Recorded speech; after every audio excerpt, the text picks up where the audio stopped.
করব এই যে ফুলকপি, আর কড়াইতে যে বেগুন ভাজার তেল আছে সেই তেলেই আমি এখন ফুলকপিগুলো ভেজে নেব। এই দেখো, এগুলো হলো লোকাল ফুলকপি, আর ভাপিয়ে নেব না, এর জন্য।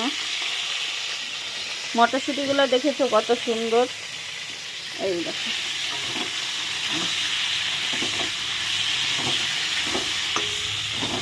আলুগুলো ডুমো ডুমো করে নিয়েছি, ফুলকপিগুলো নামিয়ে তারপরে হলো আলুগুলো ভাজবো। আর হলুদ দেবো না, বেগুন ভাজার হলুদেই হয়ে যাবে। এই দেখো লবণ,